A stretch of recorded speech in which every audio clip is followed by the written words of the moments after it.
Hello ladies and gentlemen, and the book of the week is the works of Alexander Pope in 9 volumes, complete with his last corrections, additions and improvements as they were delivered to the editor a little before his death. Published in London in 1757. So, who was Alexander Pope? He was regarded as one of the greatest English poets in the 18th century, and he is best known for his satirical and discursive poetry. Alexander Pope was active during Augustan period of neoclassical age. He is famous for his indirect satire. He ridiculed people who violate the rule of common sense, making fun of the weaknesses of his contemporary society.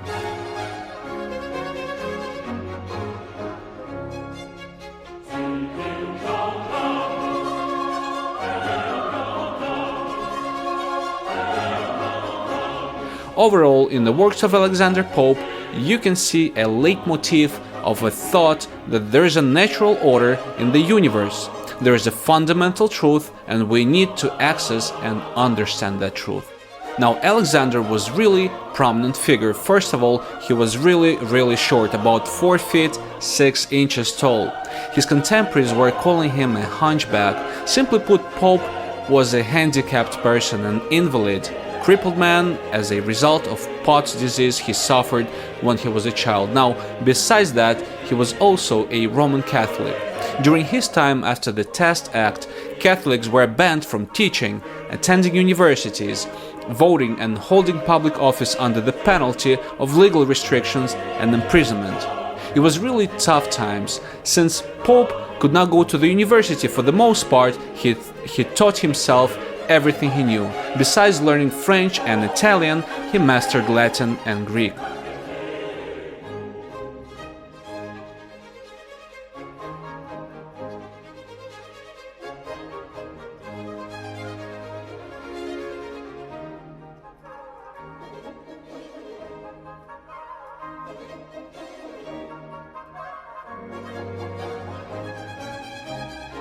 Now, finally, let's turn a couple of pages of this wonderful book.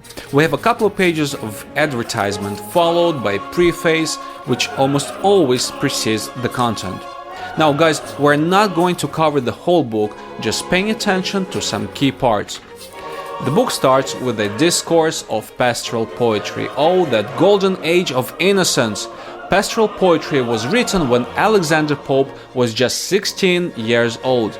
It was circulating first as a manuscript among his friends. In general, the style of pastorals appeals to a free, shepherd-like being, really close to nature, depicting life in the idealized manner.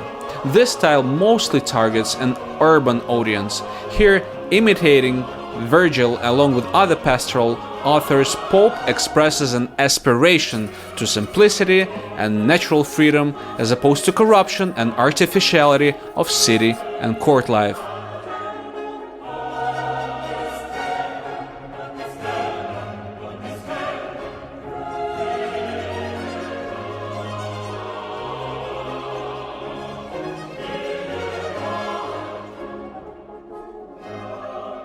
Here, poet utilizing ancient names and various allusions to classical antiquity throughout the text. Pastorals are broken in 4 parts, as you can see here: spring, summer, autumn and winter, and is followed by Messiah. In Messiah, Pope deals with the Virgil's 4th eclogue, which allegedly predicts the birth of Christ. But in reality, it seemed to be a propaganda of Octavian Augustus. In this poem, author merges the prophecy of Isaiah about the Messiah with the verses of Virgil, producing a bright symbiosis of pagan Roman and Christian doctrines. Skipping Windsor Forest and some others, we're moving on to essays on the criticism, ladies and gentlemen, which is really important landmark of Pope's opus.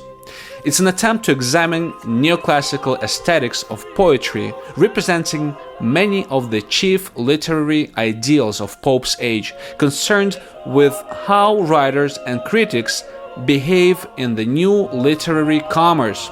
In this work, he argues that the good poetry is the one closest to nature, believing that the imitation of the ancients is the ultimate standard of taste. It's written in the form of heroic couplets and heavily influenced with Horace, Quintilian, Aristotle, and others. Here the author is criticizing lack of taste of contemporary critics. Instead of looking at the work as a whole, critics are hair-splitting every single line, and they refuse to look at the work in its entirety.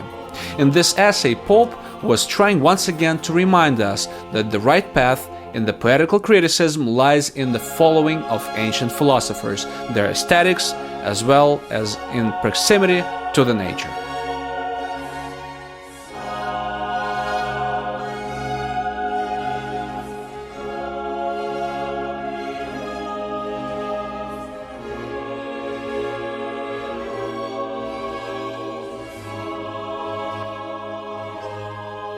And finally, let's take a look at The Rape of the Lock. I believe this poem is one of the best known, if not the most popular poem of Alexander Pope. Suffice it to say that the word rape doesn't have any sexual connotation here, rather refers to the earlier definition, which comes from the Latin rapere, which stands for to grab. The plot was sketched on Pope's friend's request, attempting to merge ancient heroic and modern social worlds in a comic way. Here we can observe the fight between Baron and Belinda, whose flock of hair he stole. It was based on a historical event that really happened among his friends. Author draws a lot of parallels between the stolen lock of hair and abduction of Helen of Troy. In essence, this work is an amusing satire making fun of the lifestyle led by some of the Pope's friends. Author is ridiculing his contemporaries, turning insignificant things into a grand scandal. Okay, that's all for now. Once again, the book of the week was the works of Alexander Pope, published in 1757. Let me know what you think, and thank you.